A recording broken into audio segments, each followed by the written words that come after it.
Saya hamba Allah izin bertanya. Saya mau menanyakan satu fenomena yang ramai diperbincangkan, yaitu pengingkaran terhadap nasab para zuriyah Nabi Shallallahu Alaihi Wasallam di Indonesia. Bagaimana kita menyikapi hal ini, Buya? Terima kasih. Wassalamualaikum warahmatullahi wabarakatuh. Waalaikumsalam warahmatullahi wabarakatuh. Yang pertama, harus kita sadari bahwa zuriyah Nabi adalah nasab agung. Karena bersambung nasab kepada baginda Nabi Sallallahu Alaihi Wasallam melalui Sayyidat Fatimah Az-Zahra. Dan ada kewajiban-kewajiban atas kita kepada ahli bait dzurriyyah Rasulullah Sallallahu Alaihi Wasallam. Mulai dari perhatian yang harus kita berikan, penghargaan, cinta, dan seterusnya banyak. Ini yang harus kita fahami. Dan jangan sampai ada terbetik, terlintas sedikit di hati kita kebencian kepada ahli bait Rasulullah. Karena itu cucu baginda Nabi Sallallahu Alaihi Wasallam. Kalaupun ada di antara mereka punya perilaku tidak baik, tidak benar, justru seharusnya kita semakin sayang berusaha untuk membawanya kepada kebenaran. Bukan kita jadikan bahan untuk mencaci dzurriyyah Nabi. Kadang ada reaksi-reaksi negatif dari sebagian orang yang mungkin memang tidak mendapatkan nasib mencintai ahli bait. Kapan melihat ada keluarga atau keturunan Nabi melakukan kesalahan, yang ada adalah semacam kegembiraan. Karena dzurriyyah Nabi seperti itu, na'udzubillah. Dan itu bukan Anda semuanya. Semoga Anda adalah orang yang punya cinta yang sesungguhnya kepada dzurriyyah Nabi Sallallahu Alaihi Wasallam. Kemudian masalah nasab. Orang yang paling bisa menjaga nasab itu orang Arab. Dan mungkin kepada siapapun, jika ingin berbicara tentang nasab, harus dengan ilmu. Kami mengetahui sedikit tentang ilmu nasab tersebut, maka kami sampaikan tidak susah di dalam menitsbat nasab. Yang jelas ada satu hal yang harus kita fahami, bahwa Nabi pernah bersabda, "Man idda'a ila ghairi abihi wa huwa ya'lamu annahu ghairu abihi fal jannatu alaihi haramun."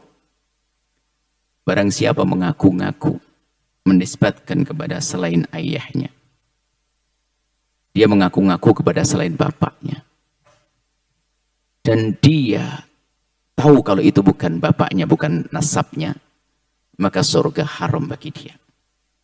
Untuk memahami ini adalah memahami dengan dua sisi. Yang pertama, kalau itu bukan keturunanmu, bukan ayahmu, jangan katakan itu ayahmu. Ini satu sisi. Tapi jangan memandang dari sisi ini saja. Sisi lain adalah, jika selama ini Anda tahu bahwasanya itu ayah dan kakekmu, maka Anda pun tidak boleh mengingkari. Ingat. Maka selama ini, orang yang kami ketahui yang punya nasab kepada ahli bait Nabi Muhammad, mereka memang mengetahui seperti itu dari orang-orang sebelumnya. Maka orang seperti itu juga tidak boleh mengingkari nasabnya. Karena memang selama ini yang mereka ketahui adalah nasabnya dari ayahnya begitu seterusnya sampai baginda Nabi. Jadi memahami hadis tersebut jangan salah. Sisi lain, Anda kalau tidak punya nasab kepada baginda Nabi, jangan mengatakan. Tapi kalau memang selama ini Anda mendengar dari orang tua Anda, dari paman-paman Anda punya nasab, Anda tidak boleh menafikan nasab itu. Tolong pahami agar semua hati-hati. Jika Anda menolak nasabnya seseorang, apalagi dzurriyyah Nabi, jika ternyata itu nasabnya sambung kepada Rasulullah, alangkah besar nih kezaliman kita. Ayo siapapun dari kita, jangan mudah mengatakan, memutus atau menafikan nasab seseorang. Tidak urusan dzurriyyah Nabi saja, nasab seseorang. Bahkan dikatakan, kalau Anda meragukan nasab seseorang, Anda harus mencari bapaknya. Kalau Anda tidak bisa mencari bapaknya, Anda kena hukum qadhaf. Kalau ada seorang bapak dan anak, sudah tahu, orang masyarakat tahu, bahasanya itu bapak anak, lalu saya katakan, kamu, ini bukan anaknya. Saya harus mencari siapa bapaknya. Menuduh orang yang punya nasab, dengan nasab yang lain juga dosa besar. Yuk kita tingkatkan rasa takut kepada Allah. Jangan sampai yang ada permusuhan, apalagi antara di kalangan ahli, urusan dengan ahli bait Rasulullah SAW. Hei hamba Allah, kami mendengar sepintas, sedih sekali dengan hal-hal yang semacam ini. Pengingkaran-pengingkaran, sesuatu yang selama ini sudah kita dengar. Nasab dzurriyyah Nabi yang ada di Indonesia, kita tahu nasab. Mereka sangat menjaga nasab. Takutlah kepada Allah dan Rasulnya. Untuk menentukan nasab sederhana dalam bab kitab fikih, apa yang Anda fahami kitab? Apa yang pernah Anda baca?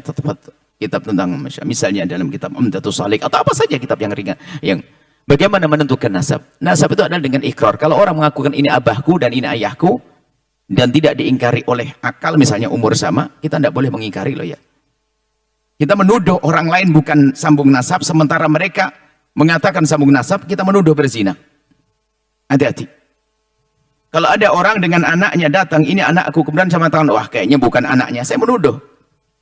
Jadi menafikan nasab itu tidak kalah gede dosanya dengan mengaku-ngaku nasab. Maka hendaknya harus waspada semuanya. Dan selagi satu keluarga sudah mengatakan mereka punya nasab, cukup Anda percayakan, selesai. Karena keluarga itu yang menjaga, bukan Anda yang menjaganya. Kecuali dengan dalil seyakin-yakinnya bahwasanya itu adalah dusta. Contoh, umurnya enggak bertahu. Masa anaknya lebih kecil umur? Sampai dicontohkan dalam pembahasan fikih, umurnya lebih kecil kok jadi bapaknya. Atau misalnya istifadah. Ini tuh sudah masyhur bahwasanya anaknya ini. Kok tiba-tiba ada orang ngaku anaknya fulan? Sudah masyhur di kampung itu. Saya anaknya ayah saya. Tiba-tiba saya ngaku anaknya orang lain, ini kan beda. Bagi yang masih menyibukkan masalah ini, kami himbau, ini masalah berat sekali. Khawatir Anda tidak ditengok oleh Rasulullah, ya hamba Allah. Jika ingin berdiskusi, jangan di media sosial, yuk kita ngobrol. Saya bisa menjelaskan insya Allah sesuai dengan pengetahuan saya bagaimana menentukan nasab. Selagi itu adalah sudah kita dengar itu nasab sambung, tidak perlu kita menyuarakan suara yang berbeda. Penentuan nasab sudah sangat jelas. Adalah setiap anak mengatakan, ini ada seorang ayah mengatakan itu anakku, itu adalah sambung nasabnya. Dalam arti, maksudnya diakui kayak Imam Syafi'i. Anakku, ini anakku, sudah selesai. Iqrar namanya. Kecuali nanti bertentangan dengan kenyataan. Selama ini tidak pernah kenal, tidak ada hubungan, tiba-tiba ngaku anak. Berarti namanya anak-anakan kan. Anak sesungguhnya. Menuduh orang lain putus nasab berbahaya sekali. Hati-hati hamba Allah. Kemudian yang kami tangkap bukan masalah ini, masalah mau diadu.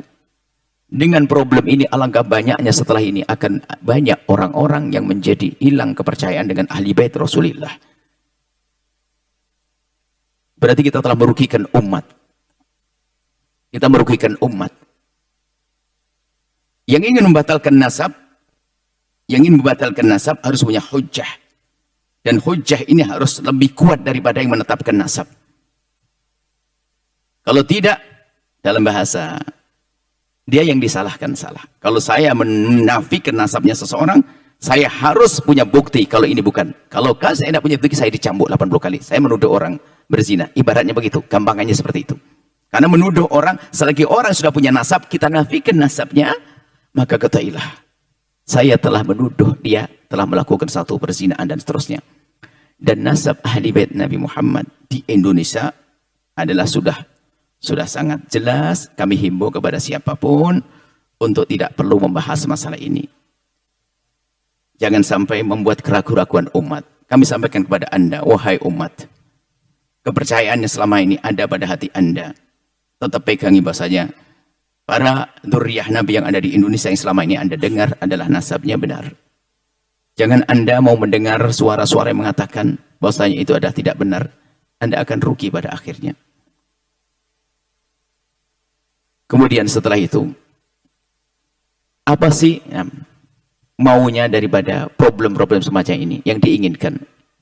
Hasilnya adalah jelas permusuhan pada akhirnya. Ingat, umat ini mudah diadu domba. Saya sedih, saya membicarakan masalah ini sedih sekali kalau memang betul seperti itu. Karena alangkah banyaknya setelah ini ada umat prasangka buruk. Dan jangan gara-gara ada orang yang dikatakan duriyah Nabi lalu melakukan kemungkaran, kesalahan, lalu kita jadi benci kepada ahli bait Nabi. Hati-hati.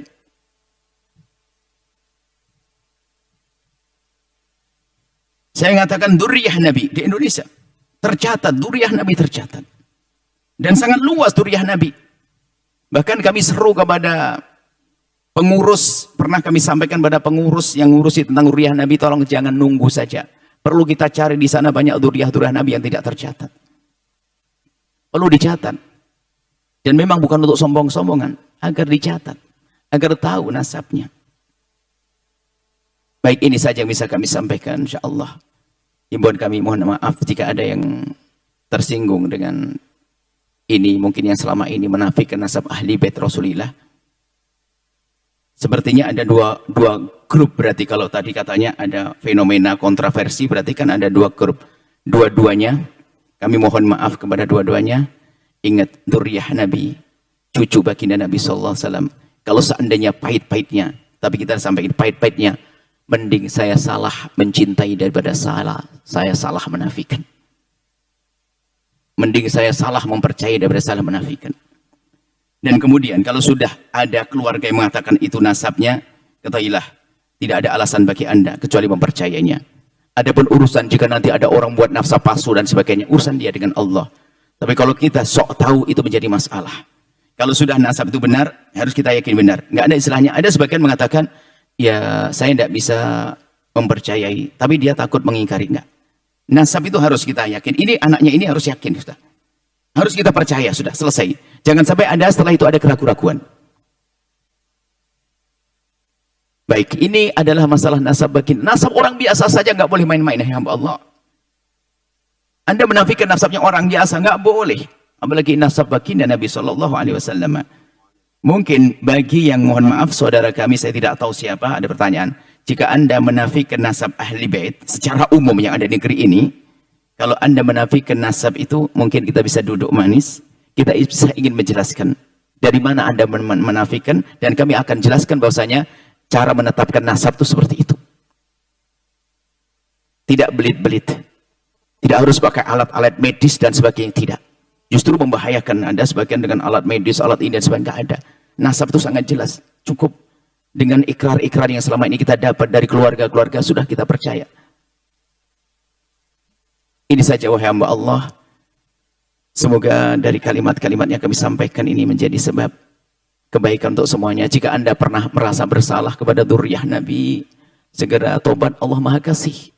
Akan tapi jangan sampai kita dikuasai oleh kesombongan atau dendam yang selama ini ada, atau kebencian kita kepada keluarga Nabi. Na'udzubillah, benci kok kepada keluarga Nabi. Kalaupun mungkin kita punya masalah dengan 1-2 keluarga Nabi, tapi tidak boleh kita benci kepada nasab ahli bait Nabi Muhammad.